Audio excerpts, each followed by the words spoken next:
Octopuses are the original masters of disguise. In fact, there's one currently in the studio with me. Can you find it? Hi, I'm Danielle Dufault. I'm Ollie Leonard, and you're watching Animalogic. Before we go any further, let's tackle the plural form of octopus. The original plural form from the 1700s was octopuses, but around that time there was a grammatical movement to make English more regular, so it was changed to have a Latin ending, giving us octopi. But it doesn't stop there. Octopus isn't a Latin word and is in fact based in Greek, so the word was amended once again to be octopodes. But the thing is, when a foreign word enters the English language, it becomes treated as an English word, meaning octopuses was right all along. Enough grammar, let's octopus. Octopuses are cephalopod mollusks that belong to the Octopoda order and are quite possibly the coolest animal ever. There are roughly 300 known species of octopus. Being such a diverse group, they range from the tiny, the starsucker pygmy octopus, which are around 1.5 centimeters or half an inch long, to the huge, the giant Pacific octopus, which have an arm span of 4.3 meters or 14 feet. Boy, we gotta run here. I think we're gonna get attacked by an octopus in a second. Okay, oh my god, we are gonna get attacked by an octopus! Different octopus species are found all over the world, even as far south as Antarctica. They have 6 arms, 2 legs, 2 eyes, 3 hearts, no bones, blue blood, a beak, are bilaterally symmetrical, and are one of the most intelligent animals in the world. Since their bodies lack any air bladders and gas pockets that would implode at great depths, octopuses are able to live at the literal bottom of the ocean, taking 15,000 pounds of pressure per square inch. That's like having 1.5 school buses on every square inch of your body. Usually, animals seem to get 1 to 2 unique features that gives them an advantage over their environment. Cassowaries have their sharp foot claw and powerful kick, anteaters have their tongues, hyenas have their powerful jaws, but octopuses are stacked. First, the only hard part of an octopus's body is their razor-sharp beak. This allows them to squeeze through anything bigger than that beak, which, depending on the species, are usually around an inch in diameter. This means that a 600-pound or 272-kilo octopus can squeeze through a tube the width of a quarter. A recent study found that those beaks are packed with venomous saliva, which they chiefly use for subduing prey, like paralyzing a clam into opening its shell. However, a bite from the beautiful, golf ball-sized, blue-ringed octopus has a venom 10,000 times more toxic than cyanide, and can kill a human in under 90 minutes, though there have only been 3 fatalities in the last 100 years. Secondly, octopuses are masters of disguise. They can change their entire skin color and texture in under a second to match their surroundings. Octopuses match their body texture to their environment using eyesight. But the mystifying thing is, they're colorblind. They may be able to distinguish polarized light better than humans can, but how they actually tell different colors apart is still unknown. Their color change is made possible by cells called chromatophores, which contain different pigments. Fox Meyer from the Smithsonian Museum describes the color-changing process as similar to squeezing a dye-filled balloon. The more you squeeze, the more the surface is stretched, and the more the color appears.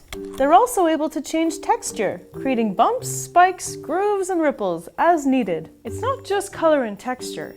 Some octopuses, namely the mimic octopus, not only imitates color and texture, but shape and behavior. The open ocean is a deadly place for octopuses, so instead of adapting deadly poison or sharp teeth, they've adapted to be able to look like things that have deadly poison or sharp teeth. In under a second, a mimic octopus can change their color, pull their arms back, and swim along the ocean floor to resemble a banded sole. Or they'll swim in more open water with a stripy pattern, with their arms jutted out to resemble the spines and movement of the deadly lionfish. If they're under attack, they'll bury all but 2 arms underground and put on a stripe pattern to resemble a poisonous sea snake. Another tool on their diverse belt is their ink. Octopuses use their ink as their last resort to confuse their predators before jetting away. But it's not just a visual distraction. The ink contains an amino acid called taurine, which many predators find incredibly appealing, causing them to stop pursuit of the octopus and instead stick around with the ink. The ink also causes a chemical reaction in the predator's nervous system, which confuses them and slows them down. It's also very sticky, which stops up the predator's sensory organs. However, if a predator does catch one of the octopus's arms, they're able to just detach the arm and later regrow it. Unlike many lizards that lose their tails and regrow less than perfect tails, a regrown octopus arm is as good as new. A new study into octopus arm regeneration found that the protein acetylcholinesterase, or ACHE, which is also found in our bodies as well, is unusually active when an octopus is regrowing an arm. In the study, they removed 2 centimeters from the tip of an octopus's arm, and within 150 days, the tip had fully regrown. They found the protein, ACHE, to be most active from day 21 to day 41. Scientists are unclear how or even if ACHE is a big player in arm regeneration in octopuses, but they hope to one day study its regenerative properties in humans. As you know, octopus arms are covered in suction cups, but what you might not know is that 2/3 of an octopus's neurons are located in their arms, not their central brain, meaning that their arms can act independently from one another. This is also why if you sever an octopus arm, it'll still react if you touch it. Octopuses are incredibly smart and make great use of tools. Coconut octopuses, found off the coast of Indonesia, are named so because they have been documented carrying coconuts around with them. Moving along the ocean floor with no cover is a dangerous venture, so coconut octopuses bring their own cover in the form of coconut halves. When a predator approaches, they duck underneath the shell. Why the predators don't stop to wonder how a coconut got so far out into the open ocean is anyone's guess. Though, I suppose an African swallow could have gripped it by the husk. In captivity, octopuses have figured out how to escape from jars, open jars, solve mazes, and have figured out how to escape from aquariums. Octopuses in captivity are a mischievous bunch, as they get bored very easily, as any intelligent creature would. If you keep an octopus at home, be sure to keep it constantly entertained and engaged. Otherwise, you'll have another inky on your hands. Worse than escaping, scientists found that in non-stimulating, barren tanks, captive octopuses became very stressed, and some turned to autophagy, or eating their own arms.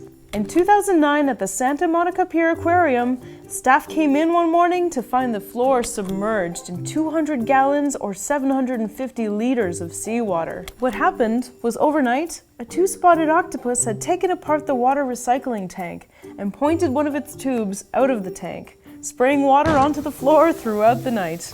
Scientists have attempted to measure octopus intelligence by observing them opening clams and mussels. Turns out they prefer eating mussels because they're easier to open. But does their ability to solve problems to get food mean they're intelligent? For that question, I'm gonna need some help from my friend Ollie over on PhilosophyTube. It's been said that octopuses are intelligent, but what does it mean to be intelligent? Have you ever seen an octopus take an IQ test? Honestly, it's embarrassing, although they do have the foresight to bring their own ink. A good starting definition of intelligence is the ability to acquire and apply knowledge.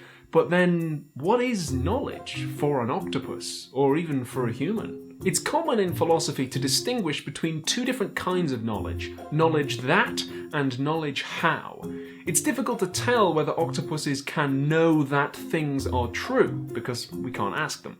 But they might have knowledge how. Catherine Hawley has suggested that knowing how to do something means that you could probably succeed at doing it if you tried under some specific circumstances. And octopuses can succeed in certain tasks, like getting food out of jars. As usual in philosophy, it's a little bit more complicated than that though, so head on over to my channel, PhilosophyTube, when you're done here, and we'll talk about what you know. Thanks, Ollie.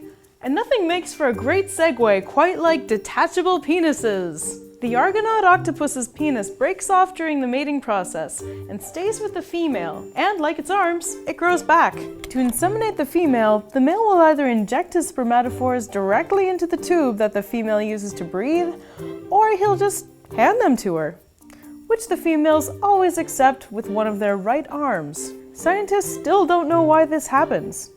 After this, the males typically wander off to die. Oh, that's sad. The female will then lay her some odd 400,000 eggs, she'll stop eating while protecting them, and when they finally hatch, her body commits cellular suicide. Contrary to historical Japanese depictions, octopus sex is not a fun time. Female Argonaut octopuses are 600 times larger than the males. The males being only 2 centimeters or 3/4 of an inch long. You can imagine why he'd want to detach his penis and make a speedy getaway. Blanket octopuses are also incredibly sexually dimorphic, but that's not what's cool about them. Remember the Portuguese man o' war? The colonial organism with the deadly venom? Well, blanket octopuses are immune to their poison, so they hunt them down, rip off their tentacles, and wield them as weapons when hunting prey. Finally, I'll leave you with this newly identified octopus, which is so cute, scientists are considering naming it Adorabilis. What animal should I check out next? Please let me know in the comments, and go watch Ollie's video on the 2 different types of knowledge and subscribe. His channel rocks, you'll love it, I promise. If you want to keep this show going and get episodes a week early, be sure to sign up for your free 30-day trial of the video streaming app Love Nature, which is currently featuring Animalogic. It's not available in every country yet, so if you can't get it, you can still get episodes a whole week early on our website, community.lovenature.com. Though, if you do sign up for the app, it will go a long way to keep Animalogic going. Be sure to subscribe to this YouTube channel for new episodes of Animalogic every other week or as often as we can make them. Thanks for watching!